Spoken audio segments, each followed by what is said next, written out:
Olá pessoal, eu espero que estejam todos bem, especialmente com saúde, com os corações em paz, em tranquilidade.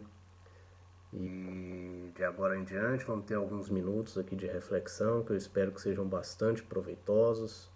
Hoje nós vamos trazer mais um estudo do Evangelho de Jesus para que a gente possa aprender, né? Hoje o assunto se chama comunhão com Deus. O que é essa comunhão, essa conexão com a divindade? Como que ela se dá? Por que ela é tão importante para cada um de nós, né? Especialmente nesse momento em que a gente passa por tantas dores, tantas dificuldades, de forma individual, de forma coletiva. Por que essa conexão com a divindade ela é tão necessária, tão fundamental, né, para cada um de nós? E esse assunto, comunhão com Deus, ele vai ser tratado com base no livro Boa Nova, no capítulo 19, que tem esse título, Comunhão com Deus. O livro Boa Nova, já aproveito para fazer aqui uma recomendação, né, um excelente material, é uma psicografia do Chico Xavier, pelo espírito de Humberto de Campos, em que são apresentadas várias passagens do Evangelho de Jesus, várias passagens da vida de Jesus, complementada pelas observações de Humberto de Campos, trazendo uma nova visão, algo incrível, algo realmente assim muito que engrandece muito a nossa visão em relação aos ensinos de Jesus, né? E falar sobre parábolas, sobre passagens do Evangelho de Jesus é sempre algo que me traz muita alegria, porque é um negócio atemporal, né? É algo que valeu há 2000 anos atrás, mais de 2000 anos atrás, enquanto Jesus trouxe os seus ensinamentos aqui para a Terra e passou aos seus discípulos e continua a valer para cada um de nós hoje ainda, continuamos com as mesmas dificuldades muito próximas, né? E vai valer daqui a 2000 anos também, e seja em que época for, né? Hoje o Espiritismo de maneira nenhuma ele veio contrariar os ensinamentos do Evangelho do Cristo. Pelo contrário, né? O Espiritismo ele veio trazer um olhar atual, trazer um olhar mais compatível com a realidade que a gente vive hoje, né? Então é isso, o nosso tema hoje ele se chama comunhão com Deus. Então vamos começar pela definição, né? O que a gente entende pela palavra comunhão? O que é comunhão, né? Já vem na nossa mente a comunhão carnal, a comunhão matrimonial, que é algo que nos transmite a noção de vínculo, de proximidade, de cumplicidade, né? Uma relação de intimidade, uma conexão entre duas pessoas, é uma comunhão, é algo muito próximo, é algo muito íntimo, né? Então é isso mesmo, é uma relação de afetividade, de proximidade, né? Isso é comunhão. E aí sempre, quando eu estava preparando aqui, sempre me vinha à mente as nossas formas de relação, né? E aí eu ficava pensando a respeito das nossas relações nas redes sociais, em que às vezes lá no Facebook ou no Instagram a pessoa é sua amiga, te segue lá, né? Mas muitas vezes se você passar por aquela pessoa na rua, a pessoa nem te reconhece ou algo do tipo, né?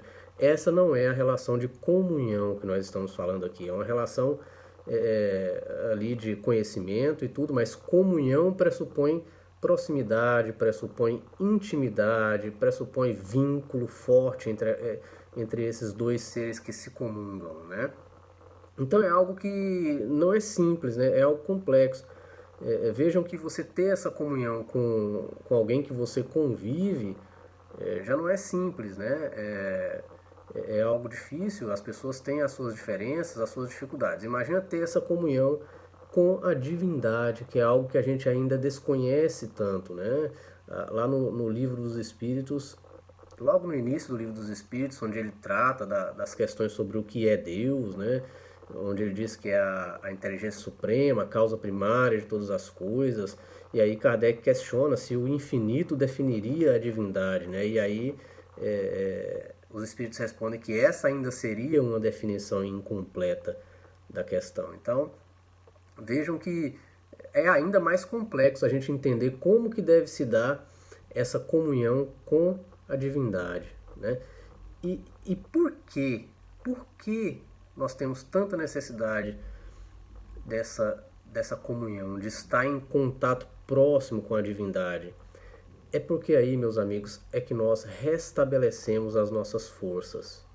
É aí que nós nos reanimamos diante das dificuldades. É aí que nós nos alimentamos para dar continuidade à nossa jornada, né? Então vejam como essa conexão com a divindade ela é fundamental. É essa relação que nós temos com Deus, essa conexão que nos permite que em momentos de tanta dor, de tanto sofrimento, que a gente consiga seguir em frente, que a gente consiga continuar a nossa jornada, a nossa caminhada. É ela que nos refaz, é ela que nos revigora, que nos dá força, nos dá energia.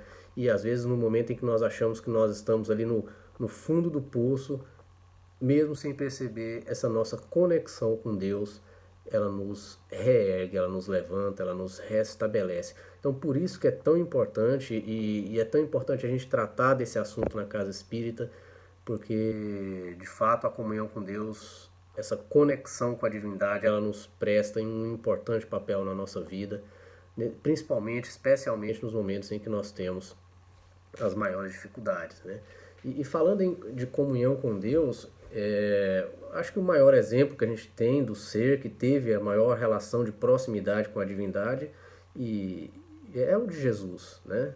Que é em quem nós devemos nos espelhar em todas as situações, já que ele foi colocado como nosso exemplo, como nosso guia, como nosso modelo, que ele seja também o nosso modelo de comunhão com Deus, né? Algo que nos mostra uma conexão muito próxima com a divindade, né?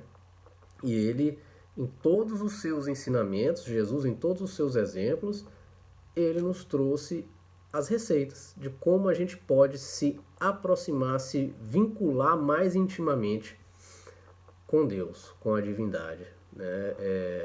Cada um dos ensinamentos de Jesus é uma receita para que a gente fortaleça esse vínculo nosso com a divindade, né? Sendo que a receita maior de amor ao próximo é a maior ferramenta que nós temos para manter esse vínculo, essa conexão com a divindade que é tão importante para nós, né? Então, agora feitas essas colocações iniciais, essas definições, vamos para a passagem do livro Boa Nova mesmo, né? Que vai embasar essa nossa conversa de hoje. Essa passagem é uma conversa, é um diálogo entre João, o apóstolo João, e Jesus, que João tinha muitas dúvidas, muitas angústias, né, sobre a forma que deveria se dar a oração, muitas dúvidas sobre o assunto da oração, como deveria se dar essa conexão, essa comunhão com Deus. Então veja que as dúvidas de João continuam sendo as nossas hoje, né? De que forma eu me conecto melhor com Deus para que eu possa alcançar essa paz, essa serenidade que advém dessa relação. Então João procurou Jesus para perguntar para Jesus a respeito desse assunto, né? Na época João buscou se aproximar de uma comunidade que chamavam de os essênios, que era uma comunidade que prezava muito pelo ocultismo, né? Por serem ocultos. Eles pregavam que a relação com Deus ela devia se dar de uma forma individual, no encontro consigo mesmo, na busca interior, de forma oculta, né? E aí João ficou intrigado com esses ensinamentos dos essênios que ele tinha ido buscar, justamente porque ele percebia em Jesus também alguns elementos desse sentido. Jesus, quando queria orar, ele se afastava, ele ficava só, né? Então João, que vinha de uma cultura judaica, hebraica, onde as práticas exteriores, as manifestações públicas, né, elas são muito fortes, ele ficou intrigado com aquilo ali e então ele resolveu procurar Jesus para ver qual que era a percepção de Jesus a esse respeito, né? Então, vejam que Jesus, um espírito crístico, né? E aí me veio esse questionamento, né? Um espírito crístico, ele precisa orar, ele precisa entrar em prece, né, para se ter essa comunhão com Deus, né? E aí eu mesmo me respondendo, né? É claro que precisa, porque a prece, ela é alimento, ela é fortaleza, mesmo para os espíritos crísticos, né? Essa conexão com a divindade é ela que fortalece, é ela que alimenta, né? Mesmo aqueles que já chegaram à condição de Jesus. Bom, então como é que foi esse diálogo de João com Jesus, né? João perguntou para Jesus nos seguintes termos: como poderei entender isso? Eu devo então ocultar o que haja de mais santo no meu coração? Essa foi a pergunta que João fez para Jesus, né? Conforme os essênios e conforme eu percebo em Jesus, eu devo então ocultar aquilo que tem de mais santo no meu coração, que é a minha relação com Deus. E aí Jesus colocou para João que os essênios, eles levavam assim ao excesso, ao extremo, né? Ao radicalismo, essa questão com o ocultismo, que não necessariamente precisaria de se dar dessa forma, né? E aí Jesus coloca uma passagem que eu vou até me permitir ler aqui. Ele diz assim: não se pode dar unguento para quem quer comida. Não se pode oferecer o mesmo alimento para cada criatura. As pessoas têm necessidades específicas. Então vejam, o próprio Jesus, ele não fez isso, né? De dar a todos na mesma moeda, na mesma quantia, né? Naquela época ele queria trazer os ensinamentos da melhor forma possível, mas as pessoas não poderiam não assimilar dessa forma. Então ele trazia por meio de parábolas, por meio de contextos, em que aquelas pessoas pudessem compreender, em que aquelas pessoas pudessem usufruir dos ensinamentos da melhor forma, ainda que ele não pudesse trazer da forma que ele gostaria. Então, aqui, Jesus já traz para João um dos primeiros grandes fundamentos da nossa comunhão com Deus, né? Que ela não se dá sob a forma de uma regra. Né? Eu acho muito interessante essa frase em que ele diz que não se pode dar unguento a quem quer comida. Né? Você não pode dar remédios e curativos para quem tem fome. Você não vai resolver o problema. Então, cada um deve receber a mensagem, deve estabelecer essa comunhão com Deus da forma que melhor se identifica. Né? Jesus não ingessa essa regra. Se os essênios faziam isso de forma oculta, cada um poderia fazer da forma que melhor se identificasse, que melhor entendesse. E esse é o grande ensinamento inicial que Jesus traz com essa lição. Né? Olha quanta sabedoria quando ele considera diferentes formas da gente estabelecer a nossa comunhão com Deus. Se você observar as religiões hoje, você vai ver que existem diferentes formas de se ter essa conexão. Né? Os evangélicos se conectam de uma forma mais expressiva, mais intensa, os católicos de forma com uma maior quantidade de ritos, de cantos, de músicas, outras religiões que se conectam de uma forma mais meditativa, de uma forma mais contemplativa. E Jesus veio dizer para João justamente isso, a cada um a forma que melhor entender, né? A forma que for melhor para si. Né? E aí Jesus passa a tratar com João de um outro elemento fundamental para a nossa conexão com Deus. Né? Ele fala para João assim: a comunhão da criatura com o Criador é, portanto, um imperativo da existência. E a prece é o luminoso caminho entre o coração humano e o Pai de infinita bondade.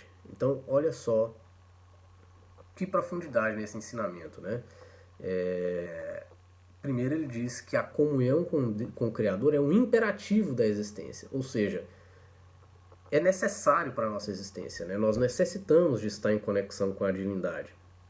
E a prece é o luminoso caminho entre o coração humano e o Pai de infinita bondade. A prece é a ferramenta melhor, é a ferramenta mais eficaz, é a ferramenta mais acessível que todos nós dispomos para entrar em contato com a divindade, para usufruir desses benefícios, dessa proximidade com a divindade. Né? Mas apenas a prece, será que só a prece ela seria suficiente para estabelecer essa conexão? Não, né? É claro que existem vários outros elementos, mas não existe comunhão com Deus sem a prece. Se por um lado apenas a prece ela não é suficiente, né? Se não houver prece, você não alcança esse processo de comunhão com Deus. É como se a gente tivesse uma imensa rede Wi-Fi, né? Vamos trazer para os termos de hoje. É como se a gente tivesse uma imensa rede Wi-Fi disponível com um sinal máximo aí o tempo todo, bastando que a gente se coloque à disposição para conectar nessa rede Wi-Fi, né? Lá no livro A Gênese tem essa analogia um pouco diferente, mas dizendo que a divindade, os atributos da divindade, eles estão imersos no fluido cósmico universal que nos cerca, né? Nós estamos mergulhados nesse fluido. Então é como se a gente tivesse uma imensa rede Wi-Fi com divindade disponível o tempo todo, né? Bastando que nós nos conectemos nessa rede Wi-Fi, e o mecanismo mais eficaz, mais eficiente é a prece, que pode atender desde aquele espírito mais endurecido, mais criminoso, mais ainda carente de crescimento, até os espíritos das esferas mais elevadas, né? De fato é algo fundamental, uma ferramenta importantíssima que todos nós temos ao nosso dispor, né? Muito bem.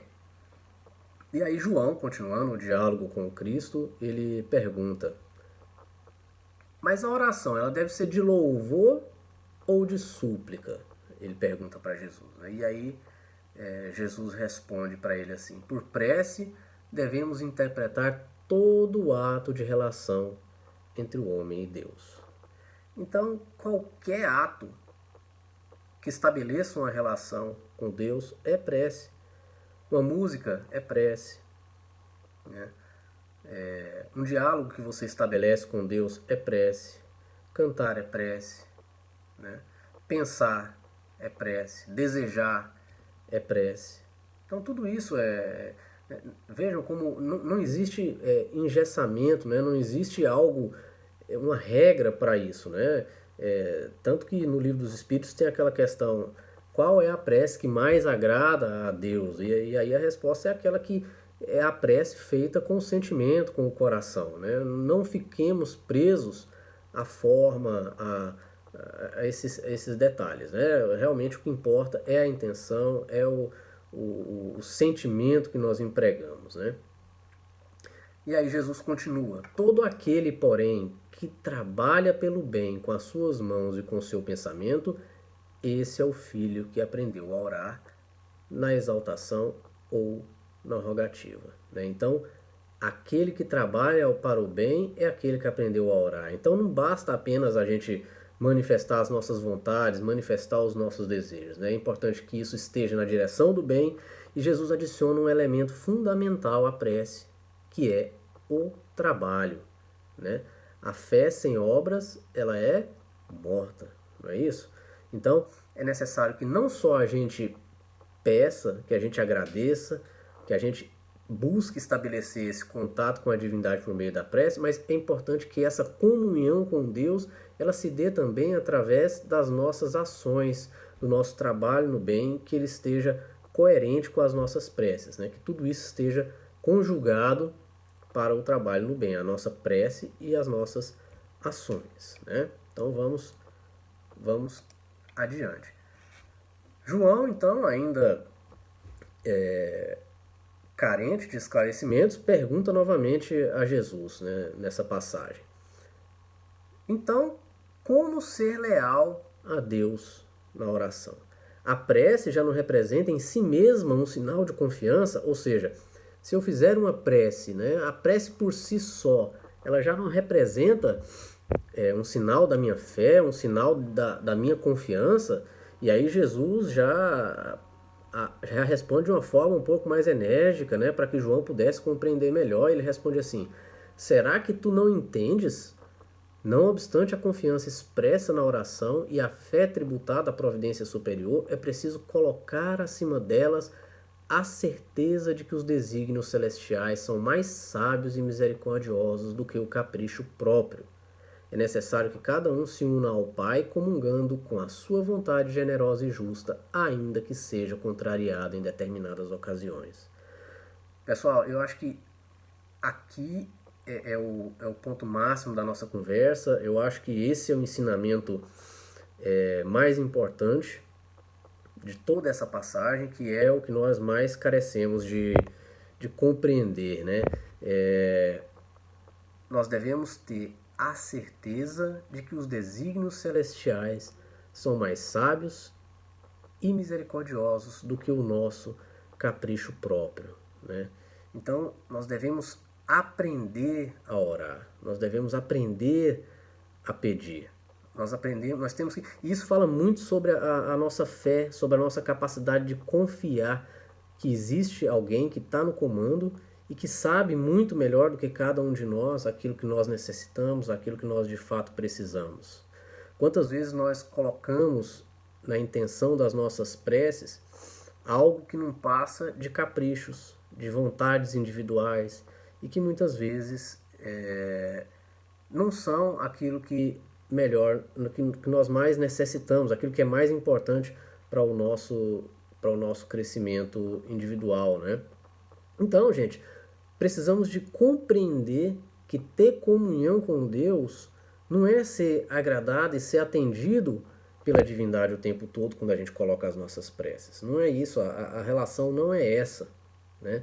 É muito importante que a gente entenda que nós desconhecemos as nossas verdadeiras necessidades. Nós somos como crianças espirituais que pedimos as coisas, às vezes pedimos a cura de uma doença, às vezes nós pedimos um emprego, às vezes nós pedimos, enfim, né, aquilo que nós achamos que é mais importante para as nossas famílias, e tudo isso é louvável, são desejos naturais do ser humano, só que quando a gente não alcança, né, a gente se sente extremamente entristecidos, e aí nesse momento a gente não se lembra disso que Jesus colocou aqui para João, né, de que nós temos que ter acima disso tudo a certeza de que os desígnios celestiais são mais sábios e misericordiosos do que o nosso capricho próprio.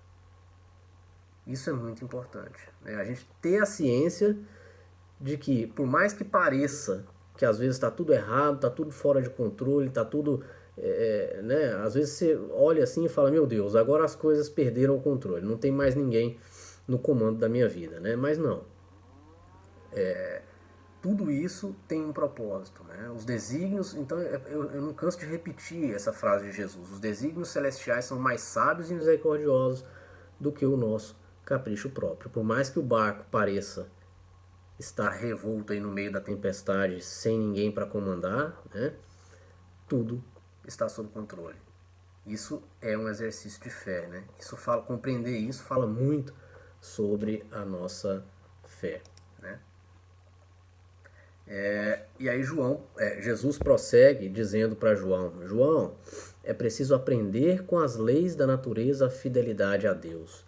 Então, se a gente observar os elementos da natureza, né, eles não param o seu trabalho independente dos obstáculos que eles enfrentam, das dificuldades que eles enfrentam. Eles não perdem a conexão com Deus apesar dessas dificuldades. Se você olhar o sol, ele nasce todo dia, né, apesar da escuridão da noite. Apesar da chuva trazer tantas dificuldades e tantos problemas, né, ela não deixa de cair porque ela é necessária. Um rio, ele não deixa de percorrer o seu caminho pelos obstáculos que ele enfrenta no seu transcurso. Então Jesus nos traz esse exemplo de que nós também devemos aprender com as leis da natureza a fidelidade a Deus.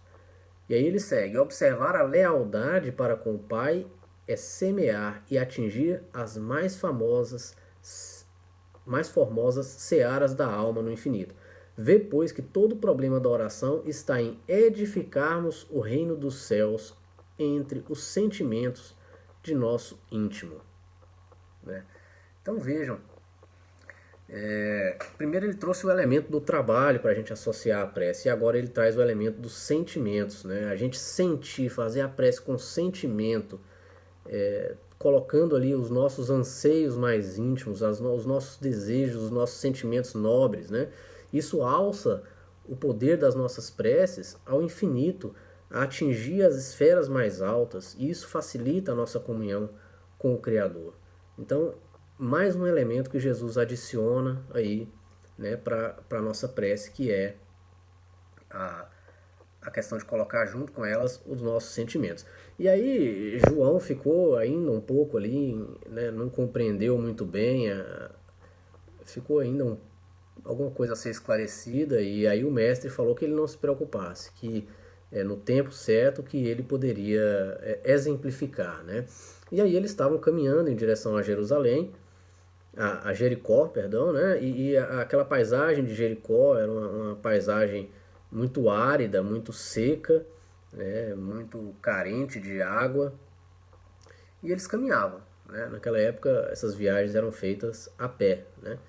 E Jesus vendo ali um trabalhador cavando um poço para buscar água, viu a oportunidade de esclarecer para João da melhor forma esse ensinamento que ele queria dar a respeito da comunhão com Deus, né? E aí Jesus se aproximou desse trabalhador que estava lá cavando um poço e perguntou para ele: amigo, o que fazes? E ele respondeu: busco água que nos falta. Redarguiu com um sorriso o interpelado. A chuva é assim tão escassa nessas passagens? Perguntou Jesus, né, de forma cuidadosa, mostrando ali um afeto em relação àquele trabalhador. E ele respondeu: sim, nas proximidades de Jericó, ultimamente a chuva se vem tornando uma verdadeira graça de Deus, né? E aí o homem continuou o seu trabalho que ele estava fazendo, e Jesus pegou o gancho aí nessa lição para poder trazer o valioso ensinamento que ele gostaria de trazer para João, né? De que a comunhão com Deus ela é um processo ativo, que exige de nós, cristãos, uma postura ativa, né?